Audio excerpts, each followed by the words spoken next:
Greetings, my dearest family. Welcome again to Direct TV, bringing you the truth with Better Joshua.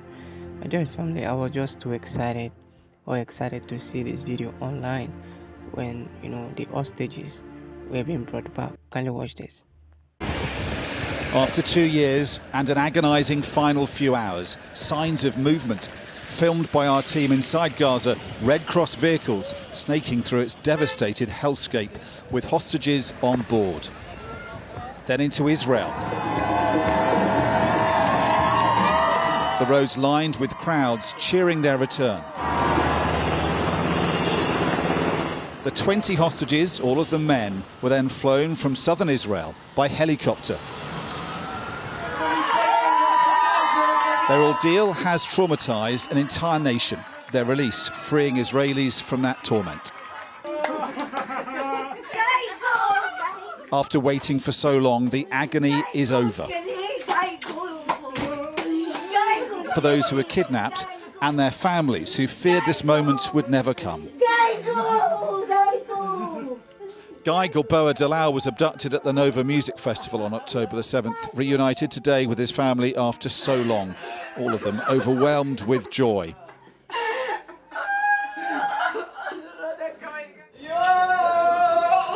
And then with his childhood friend who was kidnapped with him that day, Eviatar David and he were abducted, held together, but then separated by their captors. They are reunited now.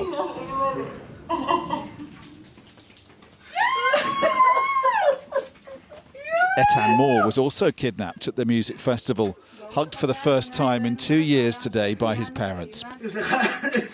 "You are alive with 2 arms and 2 legs," says his father. The day has felt like several compressed into one, because as the hostages were being freed, the man responsible for their release was coming into land. Other presidents might have waited to see how their diplomacy would work out. Not Donald Trump, here undoubtedly to bask in the glory, but also keep up the momentum for a deal he believes could transform the region. We have seen other American presidents lauded in Israel's Knesset, but never quite like this. This was the first of what would be at least 20 standing ovations. Donald Trump is the greatest friend that the state of Israel has ever had in the White House. President Trump is thought to have forced Israel's Prime Minister to agree to this deal. Benjamin Netanyahu, though, told the Knesset the war is over. The last 2 years have been a time of war. The coming years will hopefully be a time for peace. There you have it, my dearest family. As we all know, Donald Trump has done something remarkable after he signed the peace deal, which I'd like us to just watch what he has to say concerning this. But I have a video from the man of God, Pastor Chris, too, which I'd like us to actually watch. Very, very important. Never forget and never again. Stopped repeatedly with applause. And once by protest from Israeli Arab and far-left politicians. Donald Trump was emphatic. This is the start, he says, of a new dawn. This long and difficult war has now ended. Some people say 3,000 years, some people say 500 years, whatever it is. It's the granddaddy of them all. And in an unprecedented achievement, virtually the entire region has endorsed the plan that Gaza will be immediately demilitarized, that Hamas will be disarmed, and Israel's security will no longer be threatened in any way, shape, or form.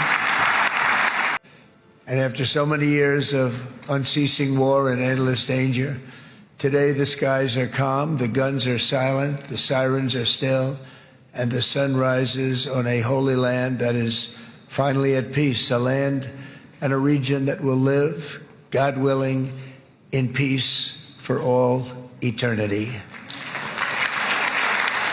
All right, my dearest family, there you have it. I was excited when I saw this video of what, Donald Trump has done.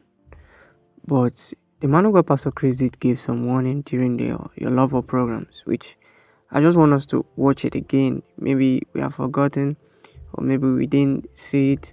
But this is a call to many of us to pray for Donald Trump at this point. We must pray for him because, as much as he's pushing for peace, the globalists are not giving up. You see, that's why we must keep praying for him. So kindly watch this. Don't forget to hit the like button, subscribe. Tell me what you think about today's video. I learned that they're trying to get a deal in the Middle East between the it's difficult to actually put is it a deal between Israel and the Palestinians? That can be said to be a deal, but you can't have a deal between them and Hamas. And here's why. Because Hamas was called and branded a terrorist organization. Yes, you don't have deals with a terrorist organization. Yes, sir. So what you put forth to them is actually conditions of surrender. Yes, sir. That's what you put before them. Yes, sir. So the deal with the Palestinians, why you extend a form of amnesty type, kind of amnesty, right, to the terrorist organization. Yes, sir. And you say, you lay down your arms and everything will be all right. If you don't, it's a fight. Bad news. You see. So that's the kind of thing they are arranging. What I find bad about the whole stuff is Tony Blair Yes, sir. is asked to midwife this. But Tony Blair has been there for a long time. You remember the quartet? Quartet plus one. Yeah, they had this deal in George Bush's day. They had this deal where there are 4 groups and one. Tony Blair was part of all that. He's been working at the, I don't know why they would want to include him, because he's neither a deal maker nor a man of peace. So I find that this is going to be a problem from day one. So this is ill-advised.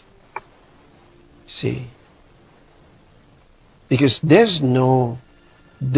doesn't have a record of having settled a single trouble in the world.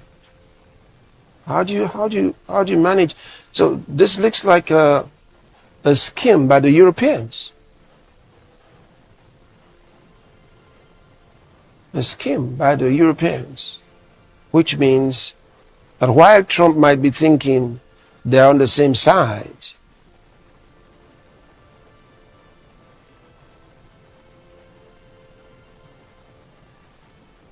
they're not on the same side.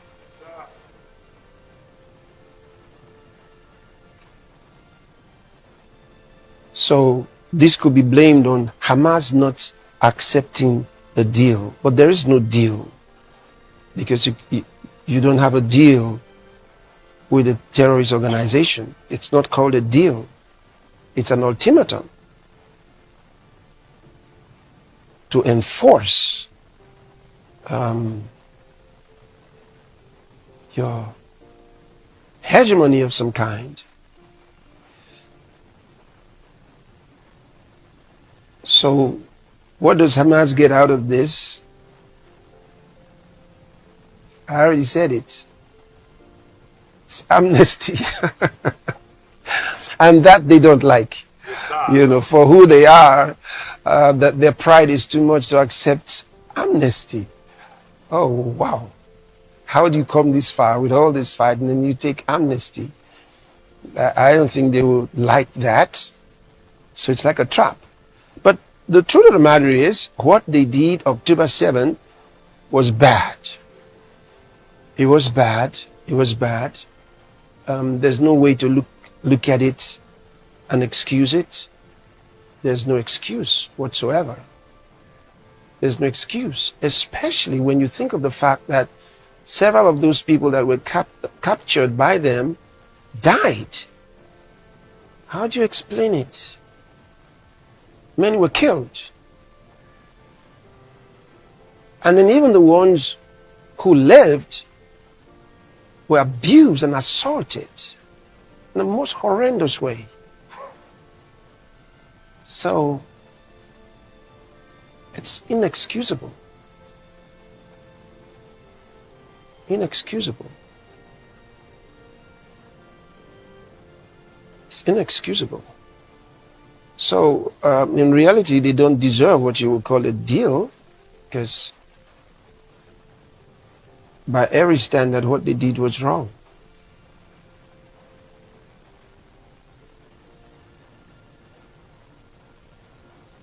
So they're being told to lay down their arms, or else, or else, or else. The Iran solution. I don't know how they're going to do that, because we can understand why that worked with Iran, but how can that work in Gaza?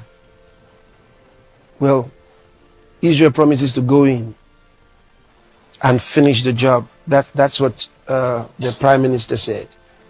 He said, if you don't accept, then we will proceed to finish the job. Wow. So you see, that is still a difficult situation requiring prayer. We have to pray for all sides. See, because we have to pray for Israel, but we have to pray for the Palestinians, and we have to pray for Hamas. Because like it or not, while I don't think they have a just cause, because that's not a just cause, still, before God, all sins are the same. All people are people. See? And they all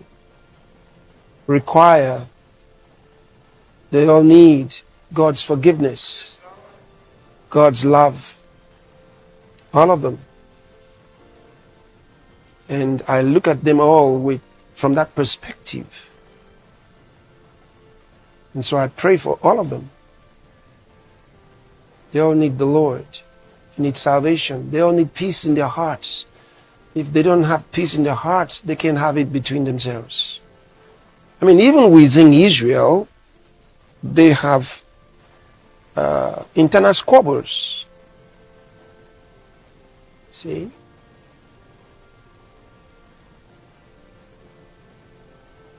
Many countries do.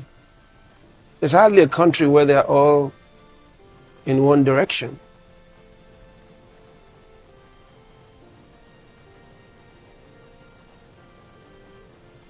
So, but that's why the Lord told us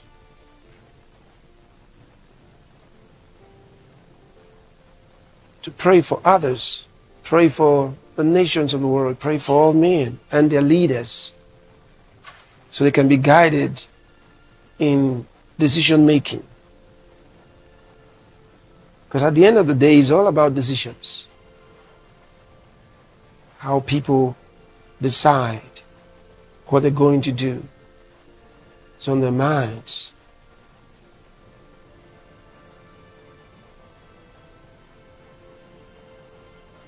So you have those who create the problem with a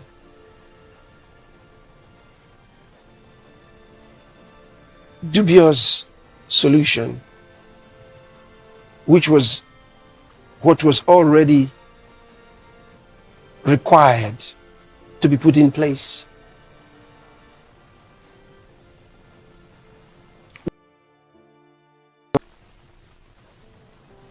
Which was sneaked on the world for the purpose of vaccination, for the purpose of control, for the purpose of the one world order. You remember that diagram I gave you?